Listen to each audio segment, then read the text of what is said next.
All right, we have Brandon Johnson, the 29-point performance in the dub. Just kind of talk about your game. Basically, to me, it was a great team win. A great team game. We executed the offensive plan to a T. Ball State, that's a great defensive team overall. That's a good team. I see why they first in the West right now.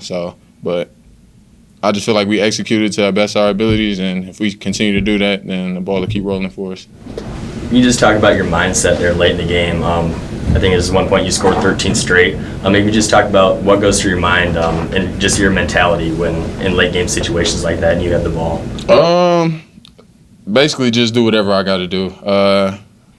If we needed a bucket at that time and Coach drew up a play for me, I'm going to try anything it takes just to get to the basket or get to my shot or get to hit an open man. But regardless of the time of the game, I just feel like I'm always like just locked in to just get a win, especially at home. So. And then if you can talk about not just you in the front court, but also Titus Wright getting inside and having 13 points. Talk about his performance and his effort down low as well. Titus has been an improvement. Every day when we're working in big workouts, I'm pushing him, motivating him to do more, do better, stay calm in the post. Don't worry about double teams coming his way. The freshman side of Titus is gone for sure. So he's definitely going to be a great player moving on his next couple years here. And defensively, I think they had 9 threes in the first half. You guys limited them to 3 in the second half. What was the difference there defensively there in the second half to be able to limit them from beyond the arc there? Just the night shooters. Whoever on the scouting report that was labeled a shooter, just stay up on them. Don't even let them touch it. So that was everybody's goal. That was guarding the shooter. Just don't let them touch it. So. Then if you just talk about you guys seem to have shown a good amount of resiliency all year. Just being able to bounce back. You just had a 3-game losing streak. Then you go win on the road, and then win another one here at home close. So what does that do for your confidence going forward and just pushing through the season here? Oh, it's a great confidence boost. The win at Miami was our first road win since 2018. Yeah. So automatic, like just off that was an automatic morale boost for the whole team. So we gonna keep it pushing. So. Are you going to go get a Frosty after tonight? Yes. On Superhero Day, I know this is totally irrelevant, but what kind of superhero did you feel like you were out there tonight? It's tough. I'm going to go with Black Panther, though. Yeah. Seth kind of mentioned it, but what does this win and the last 2 wins kind of do going into next week when we have, once again, 2 road games? Just keep our heads, don't get too caught up in the wins. It's a good thing that we got the win, but enjoy it for today and then prep for tomorrow. So in practice, just keep everything as it's been. Just keep a work mentality. You're a leader on the team, and obviously Mike didn't have the game that I think he wanted. Was there anything that you said to him just kind of keep him going? I know he's a very motivated guy himself and doesn't really need to score, but was there anything you told him like, hey, let's just keep this going? Mike's my guy. He knows regardless if he misses 8 shots or hits 8 shots, I'm telling him to take the next one regardless.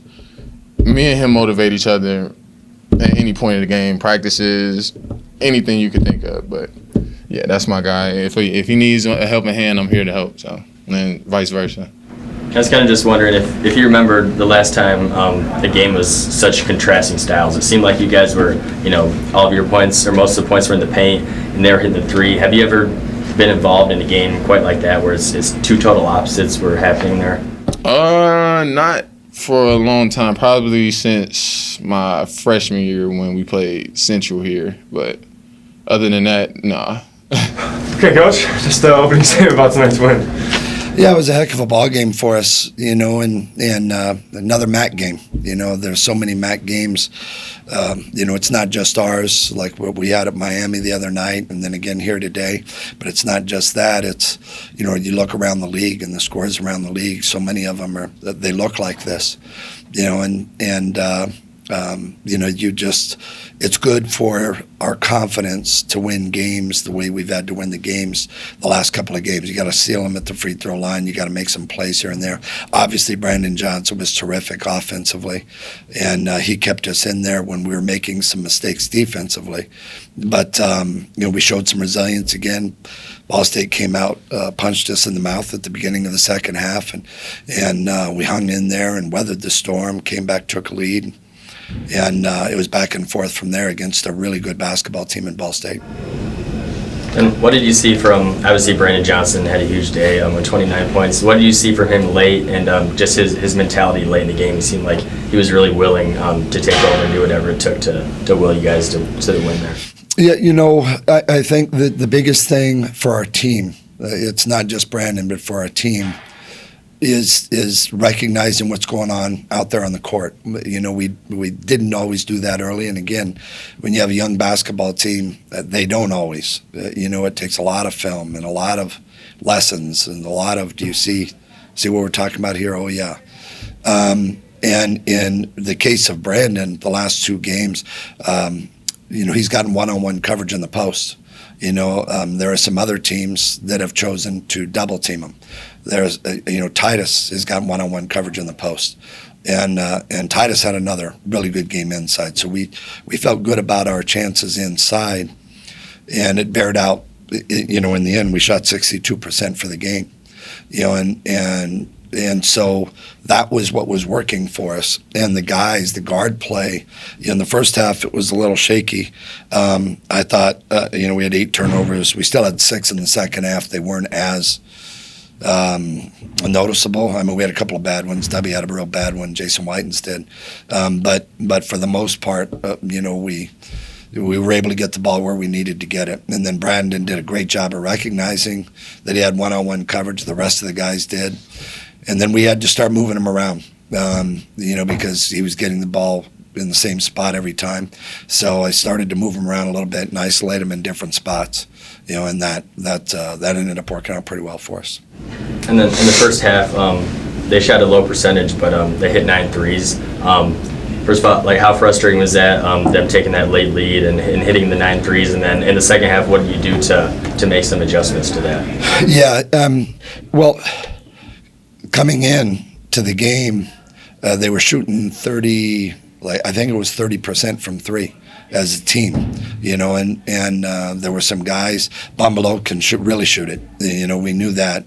Elamine is a good, solid shooter, and Mahlers is a terrific shooter. So Bumbalo and Mahlers, we spent a lot of time. But some other guys we were going to challenge. We're not really challenged, but we wanted to make sure that we stayed down. We didn't want them to drive it. We'd prefer for them to shoot it. And they started knocking them down, and so then we started to lose some defensive discipline when they would drive the ball, and then we were in a scramble situation. They started to throw the ball around, and the ball found. They did a terrific job of executing and moving the ball. They're a really unselfish, good basketball team. And they found them, they spaced the court so well, and that causes problems, and so they found their shooters, and then in the second half, we did a lot more switching with ball screens to allow us to stay closer to guys and try and take away 3-point. I mean, it was a really strange stat sheet to look at halftime, because we shot 60 whatever percent and the 63% in the first half. They shot 39% in the first half. We're still down by 3, but they had outscored us by 24 from the 3-point line. They had 9 threes, we hit 1, and so we wanted to do a little bit better job. I felt okay because we felt like we could do a better job at the 3-point line, and we just wanted to. I didn't know if we could continue the pace offensively though. And we were, and a lot of that was Brandon. We had something really working there for us, and I think an unsung. We've got a few unsung heroes here, but Mike is one of them.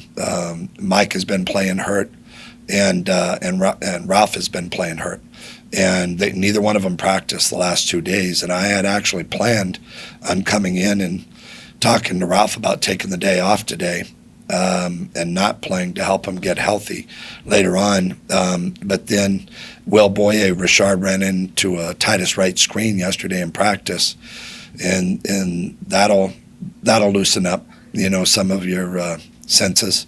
And so he had some back spasms. He couldn't go at all. He tried to give it a go.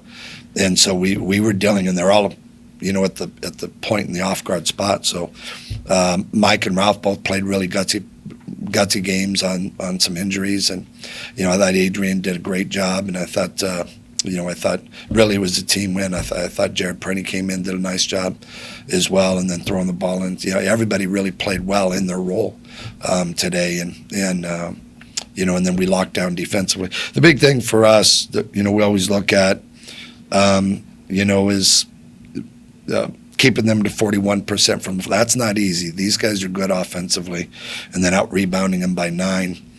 We have to have those things. That has to be the way we win games. And because we're not always going to shoot 62, 63, whatever it is, every night.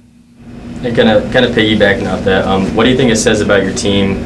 Obviously you guys have good guards. This first game, Flowers hadn't scored double figures in quite a long time. What does it say about your team to be able to, even though they might not have good scoring games, to be able to still come out and get a win against a good Ball State team like that? What's big,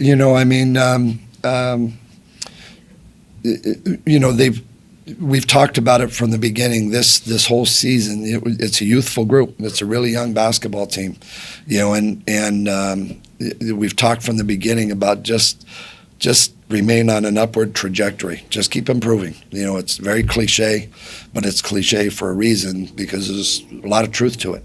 And you can't get down, you can't get up. It's like today. We can't get crazy about today's game because we got another one in 2 days. We're practicing tomorrow, and it's just about continually improving, and nobody in the league is getting nobody's getting an automatic bid. Nobody's put together that kind of thing. So you just have to make every effort to be playing your best basketball at the end of the season. So it's continued growth is what we're after, and you got to have a really tough mindset because the MAC is a grind. It's a real grind, and we got guys out there playing hard. I'm sure other teams do as well, but it can be a battle of attrition. So I was really happy with the kids' toughness today, and the way we had to win. And this kind of more me being curious, but I was wondering if you got an explanation on the difference between Johnson's offensive foul where he kind of lowered his shoulder and then B. Artis White trying to take one on the other end. If they gave an explanation on, because it looked like the same thing to me. Yeah, they gave an explanation. I didn't really understand it, but they gave an explanation, and it was, they just thought that one guy really lowered his shoulder, and and then. The other one did not as much. So, just kind of, I guess that's probably what it came down to. And then you kind of talk about the progressive growth that you're looking for from this team. How well do you think this team is set up to make a run late? And like you said, get hot at that right time. You guys have showed spurts of being a good basketball team. So what do you think that'll take to hit that stride at the right time? Well, I thought today may not be the most complete game we played all year, but it was pretty complete. We played well offensively, turned the ball over too much, but we played pretty well offensively. And again, the recognition of what the defense is giving us, it was a big thing for us offensively. We don't always recognize that and take advantage of it. And I thought our guys did for the most part. Defensively though, Ball State shoots the ball really well. I mean, they don't beat themselves, and that's, we had to, to make an effort to try and get these guys to shoot a low percentage. That's the way we have to win games, and so it's, I think we're still nowhere close to our ceiling, nowhere close to it, but we're moving in a good direction. And it's it's a huge testament to the kids' toughness, togetherness, I've said it from the beginning. This is a very together group. They love each other, and I love being around them. And more than one time in games, a game like today and earlier in the year, you could throw in the towel at different points in times. They don't do it. They come back and they're ready to learn the next day. And I expect tomorrow will be more of the same. It's always more fun to get on a whatever it's going to be, 6-hour bus ride down to Ohio, another big bus ride. But it's more fun to do that after a dub than after an L. And so I really like this group. I don't think we're close to reaching our potential right now. And, I hope we reach it. That's my job, is to try and get us there.